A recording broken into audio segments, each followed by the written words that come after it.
ፊልሙ የሚጀምረው ሁዋን የተባለ ምስኪን ደሃና ህይወቱን ለመቀየር የሚተጋ ወጣትን እያስመለከተን ነው። ሁዋን ከድህነቱ የተነሳ የቤት ኪራዩን እንኳን መክፈል አልቻለም። አንዳንድ የአርት ስዕሎችንም አውጥቶ ይሰራል። የሚስላቸው ስዕሎችንም አውጥቶ በመሸጥ ገንዘብ ለማግኘት ይሞክራል። ነገር ግን ገንዘቡ በቂ አልነበረም። አንድ ቀንም መንገድ ላይ ተቀምጦ አንዲት ልጅን ሲስል እንመለከተዋለን። ልጅቷም ስዕሏን ይዛ ትሄዳለች። ተጨማሪ ሌላ አንድ ስዕልም ሊስል ሲል አንድ የቅንጦት መኪና ወደሱ ይመጣል። የመኪናው ባለቤትም በመንደሩ ውስጥ በጣም ሀብታም የሆነ ሰው ነበር። አጠገቡ የነበረችው ሴትም የሁዋን የቀድሞ ፍቅረኛ ነበረች። ሀብታሙ ሰውዬም ሊቾንግ ይባላል። ሊቾንግም ሆን ብሎ ሁዋንን ለማናደድ የተወሰነ ገንዘብ ይወረውርለታል። ከዚያም ይኸው የቀንህ ሙሉ ወጪን ይሸፍንልሃል በማለት ይሳለቅበታል። ሁዋንም ምንም ሳይል ብሩንና እቃውን ሰብስቦ ወደ አሮጌው መኪና ያመራል። መኪናውም አሮጌው ከመሆኑ የተነሳ እየነዳው ነው፣ እየጎተተው ነው የሚሄደው። ሁዋንም በአርቲስቶችና በሳሌዎች ወደ ተሞላ መንደራቸው ይመለሳል። ቤተሰብ ይህ መንደር የአርቲስቶች መንደር ልትሉ ትችላላችሁ። ወደ ቤቱም ሲመለስ አከራዩ የቤት ኪራዩን እንዲከፍል ይጠይቀዋል። ቀጥሎም ሁዋን ገንዘቡን አውጥቶ ፊቱ ለፊቱ ላይ ይወረውርበታል። ሁዋንም ከመሄዱ በፊት አከራዩ አሁን የከፈለው ያለፈው ወር ብቻ እንደሆነና የዚህኛም ወር የቤት ኪራይ ዕዳ እንዳለበት ይነግረዋል። ሁዋንም በኋላ እከፍላለሁ ብሎ ይመልስለታል። አከራዩን በመናደድ የፕላስቲክ ኮዳ ይወረውርበታል። ሁዋንም ኮዳውን ከያዘ በኋላ መልሶ ይወረውርበታል ብለን ስንጠብቅ ሁዋን ግን በተቃራኒው በእግሮቹ ጨፈላልቆ የቆሻሻ መጣያ ውስጥ ይጥለዋል። በዚህ ጊዜ አከራዩ በጁዋን ሁኔታ ያሾፍበትና ይሳለቅበታል። እርግጥ ነው ሁዋን ይህንን ስራ ለሚሰሩ ሰዎች ክብር አለው። በቀጣዩም ሁዋን የስዕል ጋለሪው ባለቤት ጋር በመሄድ የጋለሪው ባለቤት ስዕሉ ስፖንሰር እንዲያደርግለት ይነግረዋል። ቅድም ከሊቾንግ ላይ ያገኘውን ገንዘብ ይሰጠዋል። ነገር ግን የስዕል ጋለሪው ባለቤት ይስቃል እና ይህ አንድ ካሬ ሜትር ግድግዳን ቦታ እንኳን የሚያሸፍን ገንዘብ ትሰጠኛለህ በማለት ትቶት ወደ ላይ ይሄዳል። ሁዋንም እየተከተለው በድጋሚ ይለምነዋል። ሰውየውም ጥበብ ቆሻሻ ነው በማለት ለሁዋን ይመልስለታል። ሁዋን አሁን በጣም ተሻሽያለሁ፣ የሴት ጓደኛዬ ቲያን እንኳን በጣም ተገርማለች፣ ጓደኛዬ ቲያን አይነ ስውር ናት፣ ከምር እኔ እየቀለልኩ አይደለም፣ ከአመታት በፊት የማየት ችሎታዋን አታለች ሲል ይመልስለታል። ሰውየውም ያፌዝበታል። ጭራሽ የአይነ ስውር ጓደኛ ሴት ይዘ የሷ አስተያየት ላይ ትተማመናለህ በማለት ወደ ሌላ የስዕል ድንች ይጠቁማል። ተመልከት፣ አሁን ይህንን ምስል ስመለከት በእርግጥ ረሃብ ይሰማኛል፣ እውነተኛውም ነገር ልክ እንደዚህ ነው የሚመስለው በማለት ይነግረዋል። ሁዋንም ልቡ ይሰብራል። ምንም ማለት እንዳለበት አያውቅም። ቲያንም የምትሰራው በአንድ ማሳጅ ቤት ውስጥ ተቀጥራ ሲሆን እንዳለመታደል ሆኖ ይህ ስራዋ ራሷን ለትንኮሳ አደጋ ያጋልጣታል። እናም ወደ ቦታው የሚመጡ ወንዶች አይነ ስውርነቷን ተጠቅመው በዚህ መሃል ሁዋን ይመጣል። ሲያደርጉት የነበሩትንም አይቶ ሁለቱንም በተመሳሳይ ይበቀላቸዋል። ከዚያም ዞሮ ሲመለከቱ ሁዋን ይህች ምስኪን ልጅ ምን እንደሚሰማት ታውቃላችሁ በማለት ከድርጊታቸው እንደሚጸጸቱ ሲጠብቅ፣ ነገር ግን በምላሹ ይደበድቡታል። ሁዋንም ከድብደባ በኋላ ለቲያን ሁለቱንም ያለ ርህራሄ እንደደበደባቸው በተቃራኒው ይነግራታል። ቀጥሎም የገዛላትን ነጭ ጫማ ያደርግላታል። አብረውም መደነስ ይጀምራሉ። ልክ ሲሳሳሙ ጓደኛው ከላይ ሆኖ ሲመለከታቸው ነበር። ሁዋንም አይኑን እንዲሸፍን ይነግረዋል። ምሽት ላይም ጣሪያው ላይ ሁዋንና ማንግፉ የሌለ ጠጥተው እንቅልፍ ወስዳቸው ነበር። በድንገት አንድ ትልቅ የጠፈር መርከብ በላያቸው ያልፋል። ሁዋንም በድንጋጤ ከእንቅልፉ ነቅቶ ጓደኛውን ለመቀስቀስ ይሞክራል። ነገር ግን በጣም ሰክሮ ስለነበር እንቅልፍ ወስዶታል። ቀጥሎም እንደ ካርቱን የሰውነት ገጽ ያላቸው ፍጥረት ከመንኮራኩሩ ይወርዳሉ። ሁዋንም በፍጥነት ስልኩን አውጥቶ ሊቀርጻቸው ሲል በድንገት የስልኩ ባትሪ ይበራል። በዚህም ፍጥረቶቹ ደንግጠው ከቦታው ይጠፋሉ። በዛን ጊዜ አንድ ወይንጠጅ ከለር ያለው እርሳስ የሚመስል ነገር ትተው ይሄዳሉ። በንጋታው ጠዋት ሁዋን ሁሉንም ነገር ያየውን ነገር በሙሉ ለጓደኛው ይነግረዋል። ነገር ግን ጓደኛው ሊያምነው አልቻለም። እንደተለመደው ጠዋት ላይም አንዲት ልጅን ይስላል። በመሃል እየቀባበት የነበረው ከለር ጫፉ ይሰበራል። ሌላ ከለር ሲፈልግ ትክክለኛው ማግኘት ስላልቻለ ትላንት ፍጥረቶቹ ትተው የሄዱትን ከለር ተጠቅሞ ስዕሉን ለማጠናቀቅ ያስባል። ከለሩም እንደሚሰራ ሲያረጋግጥ እሱ የሳለው ቅርጽ ወደ እውነት ይቀየራል። በድንጋጤም ትክክለኛ መሆኑን ለማረጋገጥ አንድ ተጨማሪ ፖም ይስላል። በሚገርም ሁኔታ ፖሙም ወደ እውነት ይቀየራል። ከመደሰቱም የተነሳ ፖሙን ይበላና በፍጥነት እቃዎቹን ሰብስቦ ወደ ቤት ይመለሳል። ከዚያም ምን እንደተፈጠረ ለጓደኛው ማንግፉ አንድ በአንድ ይነግረዋል። ነገር ግን ጓደኛው ማንግፉ ምንም ነገር ሊያምነው አልቻለም። ሁዋንም ሊያረጋግጥለት አንድ ወርቅ ይስላል። ነገር ግን በሚገርም ሁኔታ ወርቁ ወዲያውኑ ወደ እውነት ሳይቀየር ይቀራል። ጓደኛውን በመናደድ ወርቅ የተሳለበትን ወረቀት ጠቅልሎ በመስኮት ይወረውረዋል። ቀጥሎም አከራዩ ጭንቅላቱ ደምቶ ሲጨው ሰምተው ይመለከታሉ። አከራዩም ተናዶ ድንጋይ መስሎት ሊወረውርባቸው ወደ ላይ ሲያነሳ ጊዜ በሚገርም ሁኔታ ሁዋን የሳለው ወርቅ ወደ እውነት ተቀይሮ ነበር። ነገር ግን አከራዩ ይህን የሚያህል ወርቅ አግኝቶ ምንም እንዳልተፈጠረ ኪስ ውስጥ በማድረግ ይሄዳል። በዚህም ጓደኛው እውነት እንደሆነ ይረዳል። ቀጥሎም አንድ ትልቅ ቤት ይስሉና ስዕሉም ወደ እውነት ይቀየራል። ሰዎቹም በድንጋጤ አፍጥጠው ይመለከታሉ። ወዲያው ፖሊሶቹ ይመጡና ቤቱን መመልከት ይጀምራሉ። ፖሊሶቹም ይህን የሚያክል ቤት በአንድ ጊዜ እንዴት ሊገነባ እንደቻለ ይጠይቃሉ። ጠጋ ብሎም ያንኳኳሉ። ሁዋንና ጓደኛው ትልቅ ስህተት እንደሰሩ ይገነዘባሉ። ሁዋን በፍጥነት ስዕሉን ለማጥፋት ይሞክራል፣ ግን እንዴት ማጥፋት እንዳለበት አያውቅም። በብዕሩ ላይም አንድ ቁልፍ ይመለከታል። ቁልፉንም በመጫን የሳሎን ቤት ያጠፋል። በዚህም ወዲያው ቤቱ ይጠፋና ፖሊሶቹ ይወድቃሉ። ቦታው ላይ የነበሩ ሰዎችም ህልም ነው ወይስ እውን ነው በማለት ግራ ይጋባሉ። በመቀጠልም ሁዋንና ማንጉፉ ወደ ቤት ይመለሱና ገንዘብ መሳል እንዳለባቸው ቢያንስ እስከ 200 ሚሊዮን ዩዋን በማለት ወረቀት ላይ 200 ሚሊዮን በቁጥር ይስላሉ። ግን ገንዘቡ ወደ እውን ሊቀየር አልቻለም። በምትኩ 200 ሚሊዮን ብለው በቁጥር የጻፉት ስዕል ወደ እውነት ተቀየረ። ሌላ ሀሳብ ያመጡና የታሰረ የወረቀት ገንዘብ ኖቶችን ይስላሉ። በሴኮንዶች ውስጥም ቤቱ በገንዘብ ይሞላል። ገንዘቡም ቤቱን ያጠለቀልቀዋል፣ ሙሉ በሙሉ ይሸፍናቸዋል። በኋላ ላይም አከራዩ መጥቶ አርቲስቶቹ ቆሻሻዎቹን ባለመጽዳታቸው ይወቅሳቸዋል። በመሃል ሁዋንና ማንጉፉ ዘንጠው ወደ እነሱ ይመጣሉ። አከራዩና ነዋሪዎቹም የሁዋን በአንድ ጊዜ ወደ ሀብታምነት መቀየርን በግርምት ይመለከታሉ። ቀጥሎም ሁዋን ለሚቀጥሉት 100 ዓመታት የሚሆን የቤት ኪራይ ይሰጠዋል። ቀጥሎም በቅንጡ መኪናቸው ሁልጊዜ የሚያለሙትን ቤተ መንግስት ለመግዛት ወደ አንድ ከፍተኛ የሪል ስቴት ኩባንያ ያመራሉ። የኩባንያው ባለቤትም ሊቾንግ ነበር። ከዛም የቀድሞ ፍቅረኛውን ከሊቾንግ ጋር ያገኛታል። ሁዋንም በከተማ ውስጥ በጣም ልዩ የሆነ አካባቢ 2 ቤተ መንግስቶችን ይጠይቃል። ገንዘቡንም አውጥቶ የሁለቱንም ቤተ መንግስት ዋጋ ይከፍላል። ምሽት ላይም ሁዋን ቲያንን ወደ ቤተ መንግስቱ ይወስዳታል። እንዲሁም ከፊት ለፊታው ያለውን እንድትገምት ይነግራታል። እሷም በ40 ሚሊዮን የተገዛ ቤተ መንግስት በማለት ትመልስለታለች። ቤተ መንግስት ውስጥም ሰራተኞች፣ የሙዚቃ ባለሙያዎች እንዲሁም የተለያዩ በርካታ እንግዶች አቀባበል ያደርጉላቸዋል። እንዲሁም ቲያን ማየት ስለማትችል ቤተ መንግስቱ ምን ያህል ውብ እንደሆነ ይነግሯታል።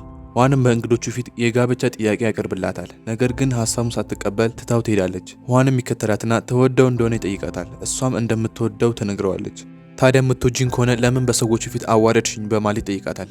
እሷም በመቀጠል ለራሱ ጥቅም ይህንን እንዳደረገች ትነግረዋለች። ምክንያቱም እሷ አይነ ስውር ስለሆነች እና እሱ ደግሞ በጣም ሀብታም ስለሆነ ህይወቱን በሙሉ እንደሚያፈር የፈለገውን ሴት መርጦ ማግባት እንደሚችል ትነግረዋለች። ሁዋንም በመቀጠል እሱ ሀብታም እንዳልሆነ ሀብቱ ሁሉ ከስነ ጥበቡ እንደወጣ ይነግራታል። እሷም ስዕሎቹን በመሸጥ ሀብታም እንደሆነ ትገነዘባለች። ሁዋንም ይህ ሁሉ እንዴት እንደተፈጠረ ይነግራታል። የሆኑ ጠፈር ላይ የሚኖሩ ፍጥረቶች በአንድ ምሽት ላይ አንድ አስማታዊ ብዕር ትተው እንደሄዱ ይነግራታል። በዚህ አስማታዊ ብዕርም ምክንያት እንደዚህ ሀብታም ሊሆን እንደቻለም ይነግራታል።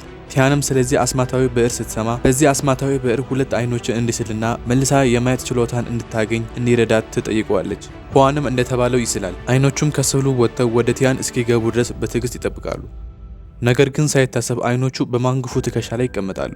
ሀሳባቸውም ስላልተሳካ ሌላ አማራጭ ይፈልጋሉ። ቀደም ሲል ቪላውን ስለው እንዳጠፉት በድጋሚ አይኖቹን ያጠፉና የቲያንን ሙሉ አካል ለመሳል ይወስናሉ። ስዕሉንም ለማጠናቀቅ 5 ሰዓታት ፈጅቷል። ቲያንም የሚሆነውን በጉጉት ትጠብቃለች። ነገር ግን ምንም ነገር ሊፈጠር አልቻለም። ቲያንም በሩ ጋር እንደደረሰች ወዲያው ትጠፋና በድንገት ከሁዋንና ከማንጉፉ በስተጀርባ ትታያለች። በአሁኑ ሰዓትም ቲያን ማየት ትችላለች። ሁዋንም መላውን ቻይና እየዞረ ያስጎበኛታል። ህይወታቸው በሙሉ ይለወጣል። ሁዋንም በመጨረሻ ስዕሎቹን ለማሳየት የኤግዚቢሽን ማዕከል ያዘጋጃል።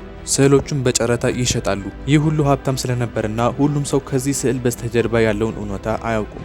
ቲያንም የአይኖቿን ብርሃን ከተቀበለችበት ቅጽበት አንዲት ታዋቂ ተዋናይ በድንገት የፊልም ስብሰባ በነበረችበት ሰዓት እይታዋን ታጣለች። ይህም ዜና በስፋት መሰራጨት ይጀምራል። አስማተኛውን ገንዘብ የተጠቀሙ ሰዎችም ያላቸውን በሙሉ ያጣሉ። ባንክ ውስጥም ያሉት ገንዘቦች ቀስ በቀስ መጥፋት ይጀምራሉ። ፖሊሶቹም ምን እየተፈጠረ እንዳለ ለማወቅ ይሞክራሉ። ሊቾንግም በጣም ተገርሞ ሁዋን እንዴት ሀብታም ሊሆን እንደቻለ ለማወቅ ይሞክራል። ስለ ባንኩ ሁኔታም ሲሰማ ለፖሊሶቹ በአንድ ሌሊት ሀብታም የሆነ ሰው እንደሚያውቅ ነገራቸው። ፖሊሶቹም ሁዋን አፓርታማዎችን ለመግዛት የተጠቀመበት ገንዘብ ላይ ያሉት ተከታታይ ቁጥሮች ከተሰረቀው የባንክ ገንዘብ ጋር እንደሚመሳሰል አወቁ። ሰዎቹም ስዕሉን እየገዙ በጨረታው መካከል ሁዋንና ማንጉፉን ለመያዝ ወደ ቦታው ይሄዳሉ። ሁዋንና ማንጉፉ ምንም ነገር እንዳልሰረቁ ይናገራሉ። ፖሊሶቹም የሚፈልጉትን ነገር እንዲያገኙ የሚያስችላቸው አስማት እንዳላቸው፣ ነገር ግን አስማታዊ ብዕሩን ሳይጠቅሱ ይጠይቃቸዋል። እነ ሁዋንም ማንኛውንም ነገር ጠይቁንና አሁኑኑ ወደ እውን እንዲቀየር እናደርጋለን ይላሉ። ፖሊሶቹም አንድ ቀይ ፌራሪ መኪና እንዲሰሩ ይጠይቃሉ። ሁዋንና ማንጉፉም አስማቱ ሲሰራ ማንም እንዳያይ በማለት በፖሊስ ጣቢያው ግቢ ቀይ ፌራሪ ይሰራሉ። ፖሊሶቹም በጣም ተገረሙ። እናም የስርቆት ማስረጃ ስለሌላቸው በነፃ ይለቋቸዋል።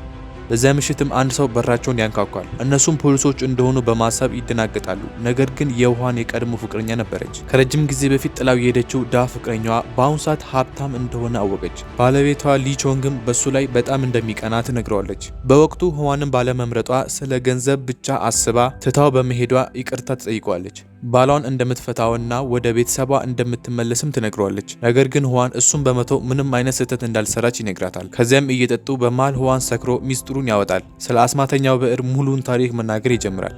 ሁዋንም አስማተኛው ብዕር ከተደበቀበት ካዝና ውስጥ አውጥቶ ያሳያታል። ታዲያ ይህ ነገርም ትልቅ አደጋ ውስጥ ይከተዋል። ሊቾንግ ቁጭ ብሎ በቪዲዮ እየተመለከታቸው ነበር።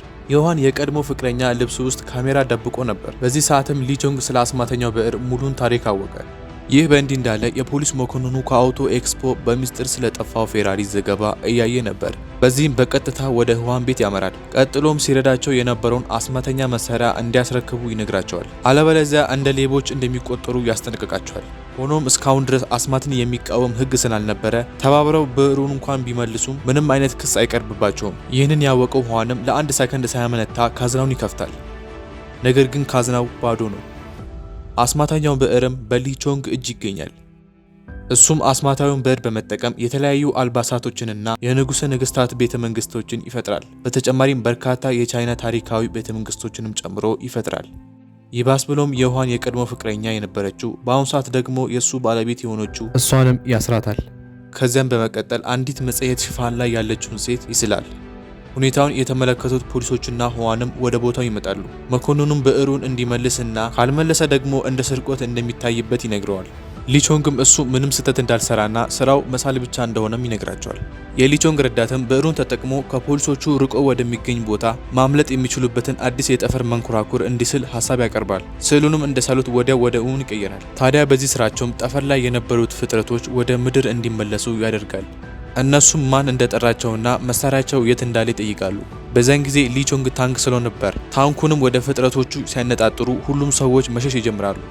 ነገር ግን ፍጥረቶቹ በጭራቸው አማካኝነት የመድፉን አፍ ወደ እነሱ ይጠመዝዛሉ። ጥንካሬያቸውም ከሰው ልጆች በላይ እንደሆነ እንረዳለን። ሊቾንግንም ከታንክ ውስጥ አውጥቶ በመደብደብ መሳሪያቸውን ይቀበላሉ። መሳሪያቸውንም ከተቀበሉ በኋላ ሲመለከቱት እንደ በፊቱ እንዳልነበረ ተመልክተው በጣም ይናደዳሉ። በዚህ መሃል ሁዋን ወደ እነሱ ይመጣና መሳሪያውን እንደ ብዕር እንዲመስል የለወጠው እሱ እንደሆነ ይናገራል።